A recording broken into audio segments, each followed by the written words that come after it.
के प्रेमचंदन जी विधेयक पर विचार करने तो प्रस्ताव पर Sir, I rise to move an amendment to the motion for consideration moved by the Honorable Minister that the bill be circulated for the purpose of eliciting opinion from the public thereon by the 31st March 2020. Shri Manish Tiwari बाद में हाँ तो मैं कम मौका नहीं दिया आपको। एक अकेला नेता अकेला चलो, फिर भी हर बात तो बोलते हैं।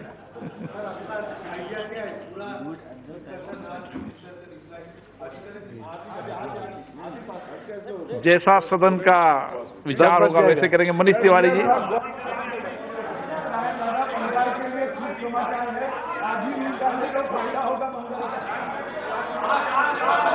मनीष तिवारी हाँ आज ही होगा, आप उनको मनीष तिवारी जी। अध्यक्ष जी, रात तक भी सदन चलना चाहिए। आपकी अनुमति से मैं ये जो नागरिक का संशोधन विधेयक 2019 सरकार ने आज इस सदन में पेश किया है, उसके विरोध में खड़ा हुआ हूं। और हमारा विरोध इस विधेयक के साथ ये है कि ये असंवैधानिक है, गैर संवैधानिक है, जो संविधान की मूल भावना है उसके खिलाफ है, और जिन आदर्शों पर डॉक्टर बाबा साहब अंबेडकर ने हमारे संविधान की संरचना की थी उसके बिल्कुल विरुद्ध है। मैं, क्योंकि समय कम है, नहीं तो नागरिकता का सिद्धांत कहां से शुरू हुआ, मैं वहां से अपनी बात शुरू करता। बहुत वर्ष पहले जब यूनान में गणराज्य हुआ करते थे, तब वहां पे नागरिकता का सिद्धांत उत्पन्न हुआ।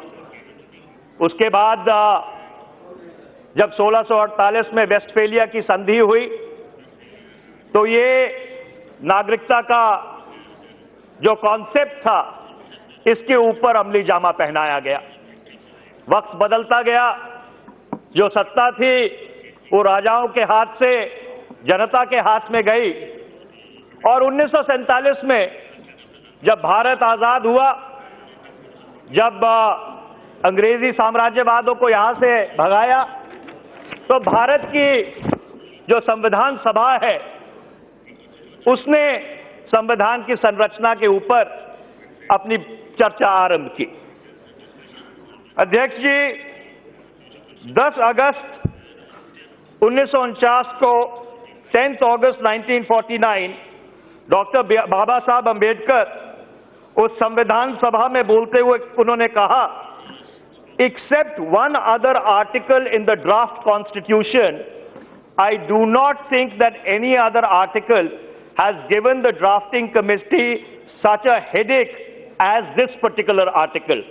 वो नागरिकता के जो धाराएं थी उनका जिक्र कर रहे थे, और उन्होंने ये बात इसलिए कही क्योंकि नागरिकता एक बहुत संवेदनशील मुद्दा है, और उस समय भारत के संविधान के निर्माताओं ने ये बात तय की कि नागरिकता के 2 आधार होंगे।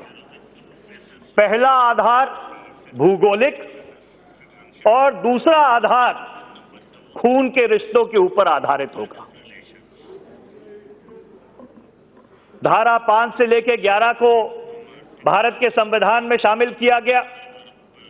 उसके बाद 1955 में नागरिकता का कानून बना, और उसमें यह बात तय की गई, सुनिश्चित की गई कि नागरिकता के 4 मापदंड होंगे।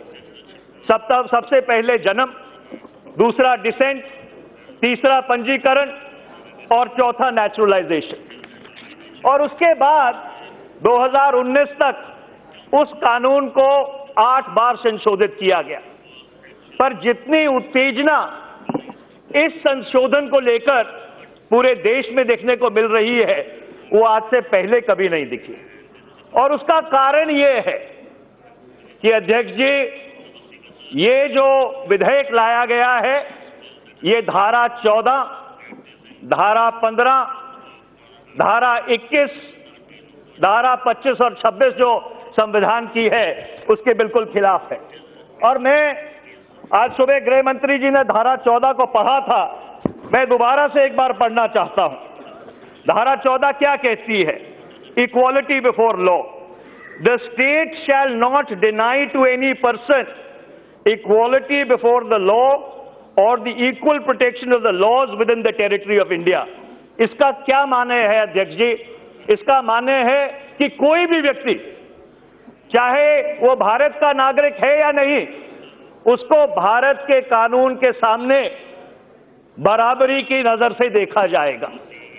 और ये जो कानून आज लाया गया है, विधेयक लाया गया है, ये उस बराबरी को समाप्त करता है। इसी तरह से अगर आप धारा 15 को देखें, धारा 15 में ये कहा है, the state shall not discriminate against any citizen on grounds only of religion, race, caste, sex, place of birth और एनी ऑफ देम। इसका क्या मतलब हुआ अध्यक्ष जी? इसका यह मतलब हुआ कि आप किसी नागरिक के साथ धर्म, जात या समुदाय को लेकर भेदभाव नहीं करेंगे। मैं एक बुनियादी प्रश्न पूछना चाहता हूं, जब आप किसी नागरिक के साथ भेदभाव नहीं कर सकते, तो क्या आप नागरिकता देने पर भी भेदभाव कर सकते हैं? ये एक बहुत बुनियादी सवाल है जिसका जवाब मैं उम्मीद करता हूं कि सरकार की तरफ से जब उत्तर आएगा तो ये जवाब दिया जाएगा। इसी तरह से अध्यक्ष जी, जो धारा 21 है, जो ये कहती है that no person shall be deprived of his life or liberty except by procedure established by law, उसका उल्लंघन करता है। क्योंकि धारा 21 में साफ तौर पर यह बात कही गई है कि जो भी कानून बनाया जाए, it should be equitable, it should be just, it should be fair, it should be non discriminatory. और ये चारों मापदंड के ऊपर ये जो विधेयक है ये पूरी तरह से गिरता है। इसी तरह से 1973 में जब उच्चतम न्यायालय ने केशव नंद भारती का फैसला दिया, तो उन्होंने कहा कि भारत के संविधान का वो बेसिक स्ट्रक्चर है। और मैं पढ़ना चाहता हूं कि उस बेसिक स्ट्रक्चर के अंग क्या हैं। Supremacy of the constitution, Republican and democratic form of government, secular character of the constitution, separation of powers between legislature, executive and judiciary और वगैरह वगैरह वगैरह। ये जो मूलभूत सिद्धांत है, जो मूलभूत ढांचा है हमारे संविधान का, जो ये कहता है कि हर कानून पंथ निरपेक्ष होना चाहिए, आज जो ये विधेयक आया है, ये विधेयक उस बेसिक स्ट्रक्चर का, उस मूलभूत आधार का भी उल्लंघन करता है। और बहुत साफ तौर पर जब बोमई का फैसला आया 1995 में, उसमें भारत की उच्चतम न्यायालय ने कहा, और मैं सिर्फ एक अंश पढ़ के सुनाना चाहता हूं, Notwithstanding the fact that the words socialist and secular were added in the preamble of the Constitution in 1976 by the 42nd Amendment, the concept of secularism was very much embedded in our constitutional philosophy. Secularism is a basic feature of our Constitution. तो इसलिए ये जो विधेयक लाया गया है, ये भारत के संविधान का जो प्रियम्बल है, भारत के संविधान का जो मूलभूत अधिकार है, जो उसका स्वरूप है, उसका पूरी तरह से उल्लंघन करता है। इसके साथ साथ अध्यक्ष जी, कुछ अंतर्राष्ट्रीय संधियां भी हैं। उसमें सबसे बड़ी संधि है रिफाउलमेंट की, जिसे कस्टमरी इंटरनेशनल लॉ कहते हैं। उसमें यह साफ तौर पे कहा गया है, अगर कोई भी शरणार्थी, चाहे किसी धर्म का हो, चाहे किसी मजहब का हो, चाहे किसी फिरके से ताल्लुक रखता हो, अगर वो आपके यहां पर आके पनाह मांगे तो आप उसको पनाह देने से इनकार नहीं कर सकते। ये बात सही है कि जो अंतर्राष्ट्रीय संयुक्त राष्ट्र संघ की शरणार्थियों की संधि है, उसके ऊपर भारत ने हस्ताक्षर नहीं किए, पर जो अंतर्राष्ट्रीय संधि है टॉर्चर के खिलाफ, उसकी धारा 3 में यह साफ तौर पे लिखा गया है कि रिफाउलमेंट उसका अटूट अंग है। और इसलिए जब भी कोई शरणार्थी भारत आता है, हमारी शरण मांगता है, तो हमको ये नहीं देखना कि उसका धर्म क्या है, उसका मजहब क्या है, उसका फिरका क्या है। अगर वो मानवीय कारणों से आकर हमसे शरण मांगता है तो ये हमारा कर्तव्य बनता है, जिम्मेवारी बनती है, क्योंकि हमने उस अंतर्राष्ट्रीय संधि के ऊपर हस्ताक्षर किया है कि हम उसको रैटिफाई नहीं किया। होम मिनिस्टर साहब साइन किया है, रैटिफाई नहीं किया, साइन किया है।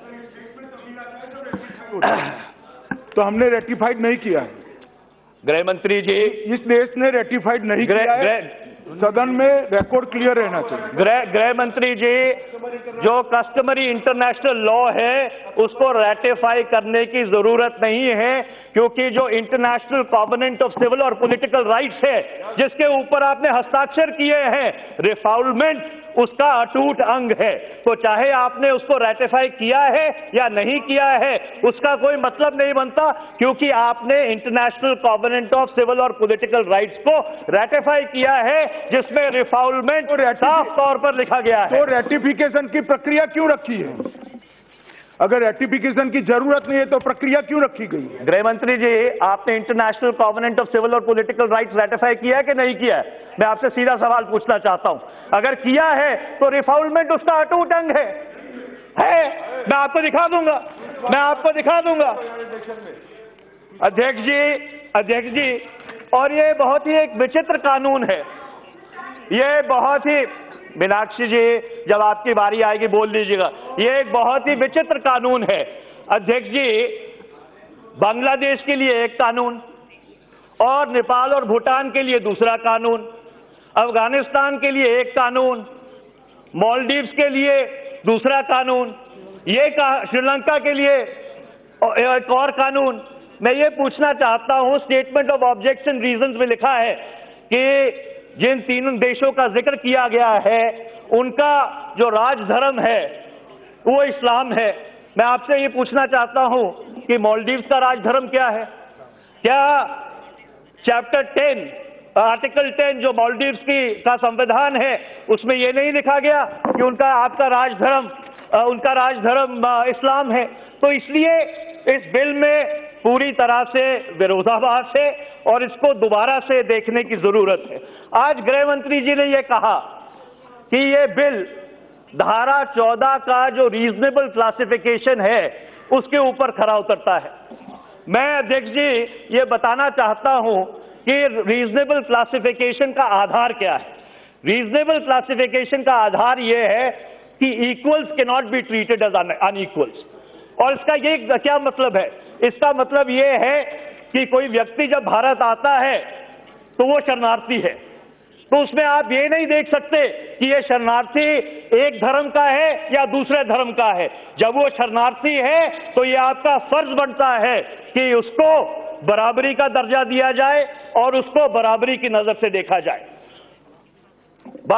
अध्यक्ष जी, एक बात मैं और कहना चाहता हूं कि ये जो विधेयक है ये भारत की परंपरा के भी खिलाफ है। जब 5वीं से लेकर 8वीं सदी के बीच पर्शिया से जब पारसी भाग के आए, उनको प्रताड़ित किया जा रहा था, तो गुजरात में जब संजन पहुंचे तो वहां के जो राजा थे उनका नाम था जादव राणा, उन्होंने उन पारसियों को एक भरी हुई गड़वी दूध की भेजी। कहने का तात्पर्य यह था कि यहां बहुत लोग हैं, आपके लिए जगह नहीं है। पारसियों ने उस दूध की गड़वी में शक्कर मिला दी और उन्होंने कहा कि हम शक्कर की तरह आपके समाज में घुल जाएंगे। यह भारत की परंपरा है, यह भारत का मूलभूत सिद्धांत है कि जो हमारी शरण में आया, हमने उसका धर्म नहीं देखा, हमने उसका मजहब नहीं देखा, हमने उसका फिरका नहीं देखा, हमने मानवीय आधार के ऊपर उसको शरण दी है। मैं अध्यक्ष जी 2 बात कह के अपनी बात समाप्त करना चाहता हूं। हम शरणार्थियों को पनाह देने के बिल्कुल खिलाफ नहीं हैं। हम सरकार से ये चाहते हैं कि आप एक व्यापक कानून लेके आइए, एक व्यापक रिफ्यूजी लॉ लेके आइए, आप इलीगल माइग्रेंट्स के ऊपर एक कानून लेके आइए जो कानून, धर्म, फिरके से ऊपर उठ के ये जो बहुत ही संवेदनशील समस्या है, उस संवेदनशील समस्या को बहुत ही एक पैनी नजर से देखता है। आखिर में अध्यक्ष जी, मैं एक बात कहना चाहूंगा। ये दुर्भाग्यपूर्ण बात है कि जब सदन में ऐसे संवेदनशील मुद्दे के ऊपर बहस होती है तो कभी कभी सत्ता पक्ष के लोग उत्तेजित हो जाते हैं। आज गृह मंत्री जी ने कहा कि भारत के विभाजन के लिए कांग्रेस पार्टी जिम्मेदार थी, धर्म के नाम पे।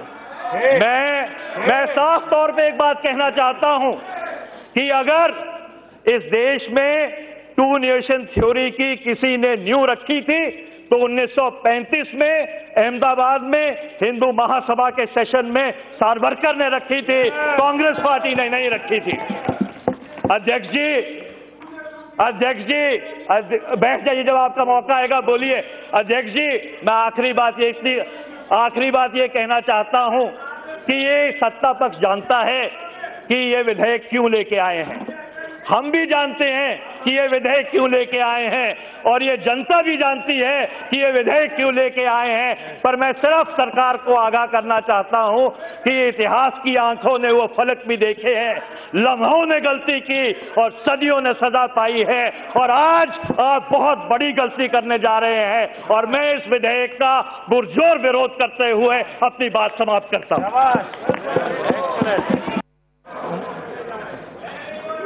श्री राजेंद्र अग्रवाल जी। धन्यवाद आदरणीय अध्यक्ष जी। इस ऐतिहासिक बिल पर अपने विचार रखने का आपने मुझे अवसर प्रदान किया, मैं बहुत आभारी हूं। मैं अभी हमारे कांग्रेस के बड़े वरिष्ठ सांसद श्री मनीष तिवारी जी के तर्कों को सुन रहा था। यूनान से कहां से नागरिकता की बात उन्होंने शुरू की। मैं केवल एक बात कहना चाहता हूं, संविधान को हमने आत्मार्पित किया है। संविधान का प्रियम्बल हमारे लिए पवित्रतम है, संविधान पवित्रतम है। लेकिन संविधान को बनाते समय भी